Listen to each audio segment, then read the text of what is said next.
Bersama saya yang gak pernah nongol di podcast Marit. Saya adalah Adinda bersama narasumber kita yang lagi hits banget nih. Siapa lagi kalau bukan Adinda Putri Jannatul Firdaus. Adinda gimana kabarnya? Sehat? Alhamdulillah sehat. Nah, denger-denger nih lagi heboh di Nuris. Baik di guru, siswa, karyawan, semua lagi bincangin Dinda. Katanya Dinda lolos SNMPTN ya? Iya, baru-baru ini aja, hari Selasa tanggal 29 itu jam 3 sore. Bayangin Kak, saya lagi pulang dari pondok. Tiba-tiba perjalanan belum sampai rumah. Saya buka, saya nangis. Sampai nangis loh? Iya. Apa yang bikin nangis? Karena waktu itu sebenarnya nggak mau buka kan jam 3. Rencananya setelah sampai di rumah itu baru buka. Cuma saya sudah diteror guru, diteror teman-teman, suruh buka gitu. Jadinya saya buka, waktu buka ternyata warna biru. Warna biru berarti diterima dong? Ya. Diterima di mana nih?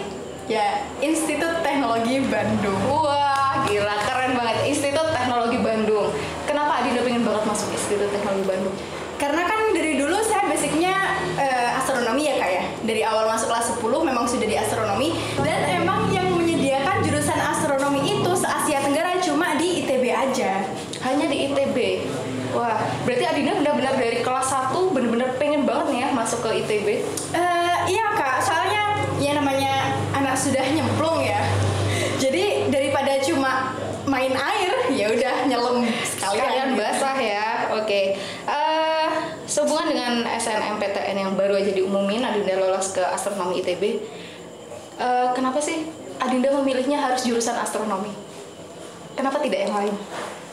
Karena rasanya astronomi itu udah mendarah daging sih. Mendarah daging ya? Itu sampai berarti kalau dibelah tuh isinya astronomi gitu ya? Keluar isinya bintang-bintang. Oh, keluar isinya bintang-bintang. Jadi yang bercucuran bukan darah. Bukan. Tapi debu semesta. Ya. Oke. Kalau nggak salah juga Dinda ini selama sekolah di SMA Negeri Jember sudah selama 3 tahun ya, 3 tahun dan lulus. Itu meraih banyak prestasi. Ada sekitar 47 prestasi yang Adinda raih. Ya, benar atau tidak? Ya, kurang lebih segitu. Kurang lebih segitu ya. Kalau menurut Adinda, dari sekian banyak prestasi Adinda selama 3 tahun, prestasi apa aja yang paling benar-benar berkesan banget buat Adinda? Kalau Dinda sendiri KSN ya. KSN ya? Ya, kompetisi sains nasional, karena yang menyelenggarakan langsung dari Kemendikbudristek. Cuma di perjalanan KSN itu banyak melalui tahapan-tahapan. Dan untuk trainingnya, Dinda itu banyak mengikuti olimpiade sains nasional seperti lomba cerdas cermat astronomi yang diadakan oleh Observatorium ITERA Lampung. Itu yang sangat berkesan sih menurut saya, soalnya saya nggak sendirian gitu. Saya bersama adik-adik saya waktu itu, sama Wildan, sama Haikal, dan kayak rasanya ya bangga aja gitu bisa membawa mereka, juga bisa membawa nama baik pesantren, apalagi sampai di Observatorium ITERA Lampung gitu. Itu yang paling berkesan buat Adinda. Berarti Adinda tidak berhasil sendirian pada saat itu? Oh tidak. Berarti berhasil bersama adik-adik. Bersama. Nah, selain itu ada lagi nggak prestasi yang benar-benar berkesan selain yang bersama adik-adik tadi? Banyak sih ya. Cuma kalau yang paling benar-benar berkesan itu kadang kan kita bukan excited sama hasilnya, tapi excited banget sama prosesnya ya. Jadi prosesnya, menurut saya prosesnya paling susah itu di KSN sih. Kenapa prosesnya bisa susah banget menurut Adinda? Karena KSN kan memang ajang bergengsi yang paling besar ya. Dan di sana kita itu menyiapkan banyak sekali. Apalagi kalau di astronomi kan dibagi. Jadi ada 3 tahapan, teori, analisis data, sama observasi. Jadi kalau astronomi itu nggak melulu tentang teori, enggak. Tapi ada observasinya. Jadi kita bener-bener mengamati apa yang kita pelajari. Biasanya kan kalau kita kayak bidang-bidang yang lain ya belajar teori udah gitu. Kadang ada praktikumnya ya udah. Cuma bedanya di astronomi itu apa yang kita pelajari itu bendanya jauh. Misal kayak biologi, kan bendanya bisa kita lihat, bisa kita pegang, walaupun nggak kita pegang, kadang kita bisa lihat langsung realnya. Cuma kalau astronomi itu kayak dia jauh, apalagi objek-objek astronomi yang biasanya kami pelajari itu biasanya bukan hanya lewat teleskop yang visual aja, tapi ada yang teleskop radio dan teleskop lainnya gitu. Jadi itu emang prosesnya sangat panjang karena banyak tahapannya. Ya, jadi itu benar-benar berkesan banget karena perjuangannya emang maksimal banget ya. Maksimal banget. Itu kira-kira berapa lama Adinda persiapan dari tingkat kabupaten sampai ke tingkat nasional? Karena dulu saya sebenarnya ikutnya 2 periode, waktu kelas 10 dan kelas 11. Jadi waktu kelas 10 itu saya mencoba, tapi gagal. Banyak banget rintangan yang tak terduga. Rintangan tak terduga ya. Tak terduga. Dan tapi saya belum rezeki, saya nggak putus semangat dan coba lagi di tahun depan. Dan alhamdulillahnya di tahun depan berhasil sampai ke nasional. Oke, itu perjuangan selama Adinda KSN. Jadi ada 2 yang benar-benar berkesan ya. Yang pertama ITERA dan yang kedua proses KSN yang benar-benar jatuh bangun dari kelas 1 sampai ke kelas 2 dan nembus ke kelas 3 masih persiapan untuk KSN. Masih. Iya, kemudian kalau menurut Adinda sendiri selama proses Adinda selama 2 tahun atau mungkin bisa kita sebut 3 tahun berjuang untuk KSN astronomi, apa sih susah senangnya? Kalau susah senangnya, kalau menurut saya sendiri banyak susahnya. Banyak susahnya ya? Banyak susahnya. Kenapa tuh kok susah banget ya? Karena ya itu lagi balik ke prosesnya, dan karena dari mulai awal itu kan karena awal masuk di pesantren itu masih tahap adaptasi dan juga karena tuntutan juga ya tuntutan dari sekolah, tuntutan dari diri sendiri lebih besar, jadinya lebih ke itu. Apalagi masih belum bisa kan, ya masih kelas 10 dulu kan, masih kelas 10 awal masuk banget tuh, masih belum bisa ngatur waktunya, ngatur waktu belajarnya, ngatur waktu ininya, jadi kayak lebih keteteran gitu. Apalagi masih kita memperjuangkan KSN, masih di kelas, masih karena di pondok ya, masih di NIA, MK dan sebagainya. Jadi begitu kesini, terus siangnya kesini pecah sudah. Jadi beratnya itu karena Adinda belum terbiasa di metode belajar di Olimpiade ya.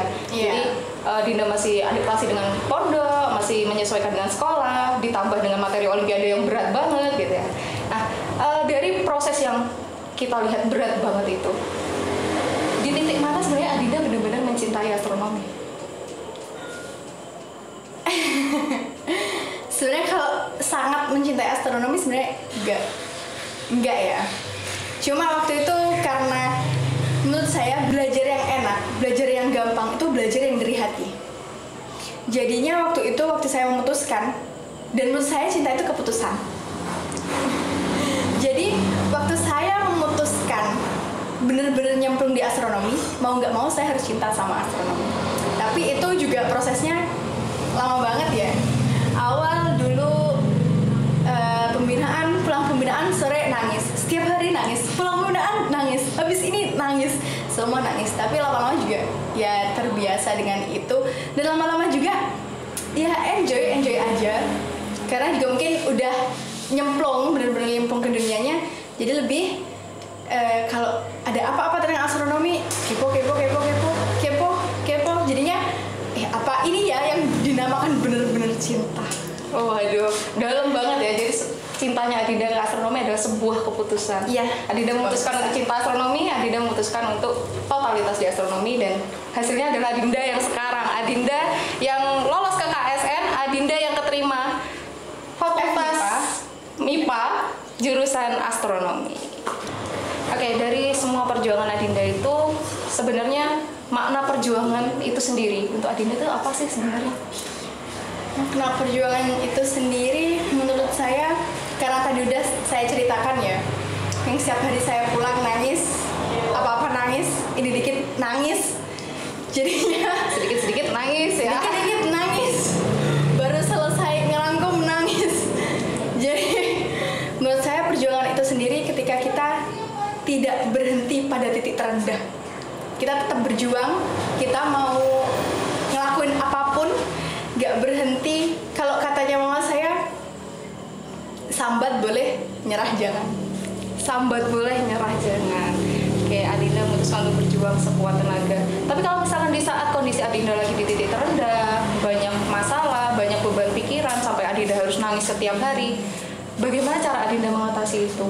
Kemana Adinda untuk meriliskan stresnya Adinda? Kalau awal-awal saya masih kadang ke temen, cuma kalau temen kan kadang juga nggak semuanya ngerti, jadinya saya lari ke Kak Hair. Larinya ke saya ya? Iya. Oke. Waktu itu Kak Hair sempat izin 1 bulan, nggak masuk, nggak menemani Adinda. Jadi waktu itu sempat stres banget, apalagi perjalanan ke KSNP. Dan saya rasanya ya temen itu ngerti, tapi nggak kayak Kak Hair. Waktu itu saya sempat berapa bulan ya, hampir 3 bulanan itu nggak bisa tidur. Jadi tidur habis subuh, full malam bener-bener nggak tidur.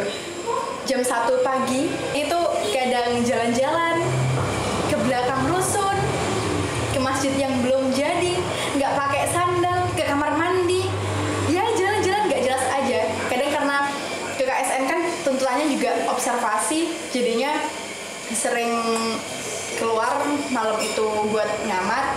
Cuma karena nggak ada alat, nggak ada alat, cuma manual aja, sendirian, nangis. Nangis lagi ya? Nangis lagi.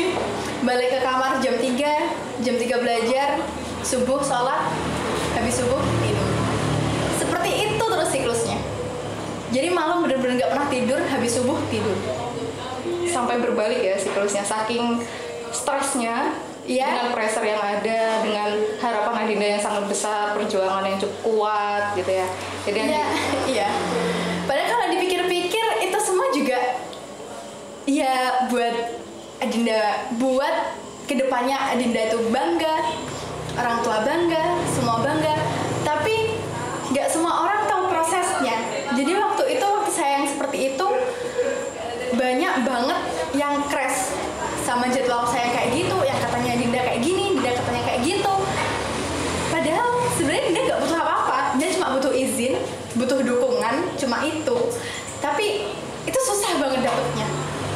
Jadi stresnya tuh bukan karena 90% perjuangan belajarnya susah, tapi karena ini lingkungan kenapa nggak mendukung banget sih, gitu. Lebih kayak gitu. ya memang support system itu penting banget ya dalam sebuah kesuksesan kita gitu. Tapi alhamdulillahnya Adinda ada di sebuah circle yang cukup banyak mendukung, walaupun tidak 100%. Ada kita, tentor-tentor Adinda, ada guru-guru, ada teman-teman juga. Walaupun kita hanya bisa memberikan sekedarnya saja ke Adinda gitu. Oke, dari sekian banyak perjuangan Adinda, momen mana yang benar-benar Adinda rasa itu ada titik paling rendahnya Adinda?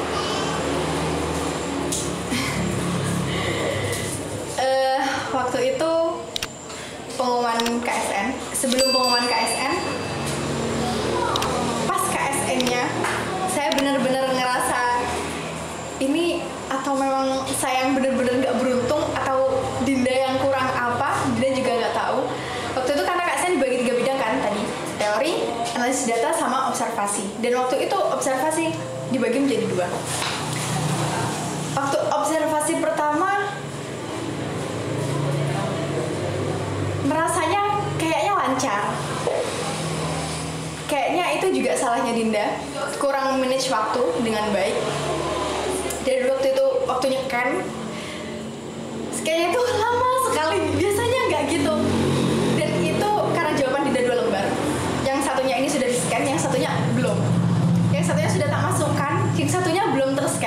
waktunya sudah merah, sudah habis. Padahal itu harusnya menjadi poin yang besar. Dan dia sudah nggak fokus apa lagi. Padahal masih ada tahap selanjutnya, observasi yang langsung di Zoom. Waktu itu via Zoom memang. Jadi udah nggak fokus lagi, tapi tetap alhamdulillahnya lancar. Tapi ya gitu rasanya udah kayaknya ini poinnya besar banget yang tadi waktu ada kendala di scan gitu. Ternyata bener beberapa hari kemudian pengumuman dan nama Dinda nggak ada. Waktu itu Dinda nggak mikir apa-apa, pikirannya cuma aduh gimana nih UTBK. Ya pada waktu itu Dinda udah kelas 3 ya? Udah kelas 3 dan memang harus mengikuti proses tahap akhir dari KSN tingkat nasional. Dan memang mungkin pada saat itu Dinda ngerasa kecewa sama diri sendiri juga gitu, karena gagal memberikan medali untuk Nuris gitu. Tapi perjuangan Adinda sudah sangat berarti untuk Nuris seperti itu. Mungkin selanjutnya medali akan diteruskan untuk adik-adiknya. Selamat berjuang adik-adik Astro yang lainnya.